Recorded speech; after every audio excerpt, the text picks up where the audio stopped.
Update on Donald Trump's plan for Gaza peace. November 5, 2025.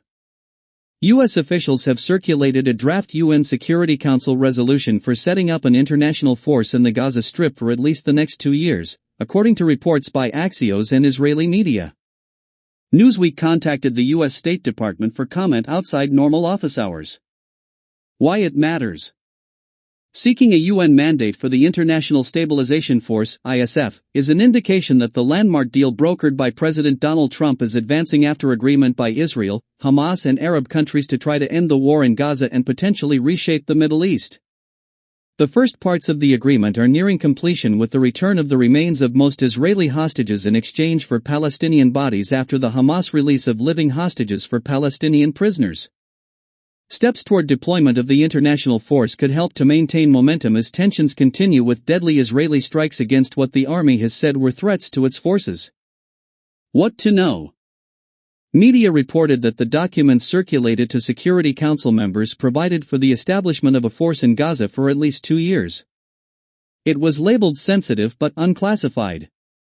According to the draft, the ISF would be tasked with securing Gaza's borders with Israel and Egypt, protecting civilians and humanitarian corridors, and training a new Palestinian police force, with which it's to partner in its mission, said Axios, which first published the news. The Jerusalem Post reported that the force's mandate would include the demilitarization of the Gaza Strip, a key demand of Israel and one to which Hamas has yet to clearly agree. Axios said a U.S. official had stressed that the force would be an enforcement force and not a peacekeeping force, and would be established in consultation with a board for peace to be chaired by Trump.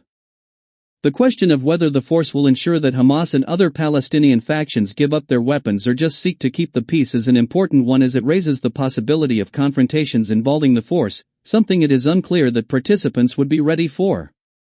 Palestinian-American mediator Bashar Ababa was quoted by the Asharq al-Assad Arabic newspaper as saying senior officials were ready for Hamas to hand over only heavy weapons while retaining light weapons for internal security. The first stages of the deal brokered by Trump are nearing completion. On Monday, Israel handed over the bodies of 45 Palestinians, according to the Red Cross. That came a day after militants returned the remains of 3 Israeli hostages who had been taken to Gaza in the Hamas attack of October 7, 2023, which started the devastating war. What happens next? Discussions will be held over the mandate of the force and the terms under which it will operate before it can be agreed upon by Security Council members. This will be a diplomatic challenge for the Trump administration, which will also need to convince participating countries in the force. By Newsweek, story by Amira El-Feki, November 5, 2025.